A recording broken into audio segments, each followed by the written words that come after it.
ผมพามาดู2 คลิปก็เป็นคลิปจากเขมรเหมือนเดิมคลิปแรกนี่เขมรเป็นทหารเขมรนะครับ มันก็มารีวิวบนยอดเขาพระวิหาร และที่มันรีวิวเนี่ยคือมันถ่ายให้ดูรอบๆด้วยนะ สังเกตดูนะครับจะมีบังเกอร์ลงเรืออยู่ ปิดไม่มิดหรอกครับเขมรเนี่ยยูเนสโกเขาจะถอดออกมันจากมรดกโลกอยู่นะไม่รู้ว่าจะถอดหรือไม่ถอด เห็นมีข่าวลงอยู่2-3 วันที่ผ่านมา ว่าเขาจะถอดออกจากมรดกโลกเขาพระวิหารนี่แหละนะครับ เพราะว่ามันขึ้นไปทำบังเกอร์ แล้วก็ทำเป็นฐานทหารอยู่ในมรดกโลกเขาก็จะถอดมันออก ดูรอบๆนะครับร่องรอยความเสียหายมันก็บอกว่าเราเนี่ยยิงปูนถล่มมันสภาพก็เป็นอย่างนี้เลยนะครับประโอนมันบอกนะครับคุยกับมันยากนะไอ้เมนเนี่ยคุยกับมันทีไรมันจะให้เราโอนอย่างเดียวมาต่ออีกคลิปหนึ่งนะครับคลิปนี้ก็เขาบอกว่าช่วงนี้เป็นหน้างานของประเทศเขมรเป็นงานบุญ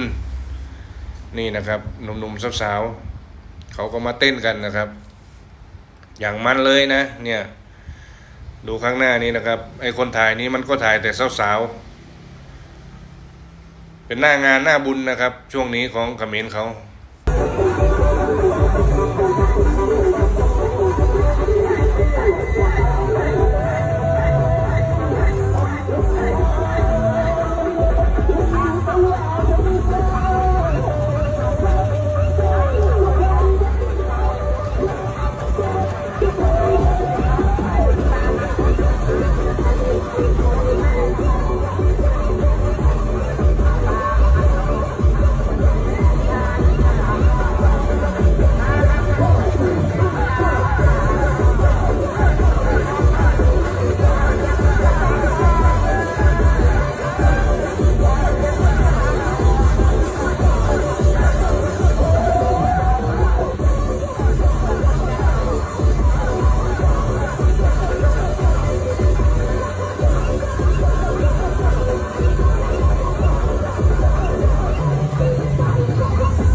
đâyชื่อมุกศาสตร์ประวิธีลัง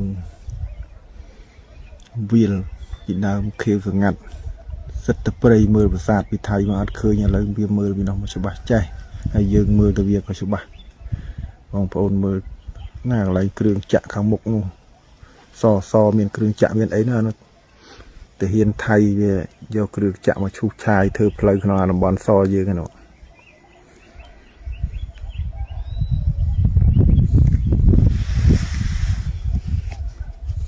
เคยติดเพียบในกรอยเปลือกชกบังกรอยสังเกตจะมวยไทยมาเพย์มวยทั้งไงบองพลมือส่งเวทดากองกำลังยืนในจัวมุกอย่างนะเคยติดเพียบหนึ่งบองพลสมัยมือตากองกำลังยืนจูบการลมบะปันนาตำรวจต่อสู้กาเปียตึกใดนี่บาน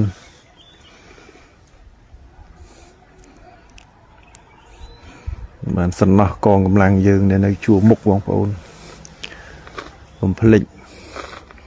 กองกำลังขังมุกไว้ซะบองพลในขังเกลย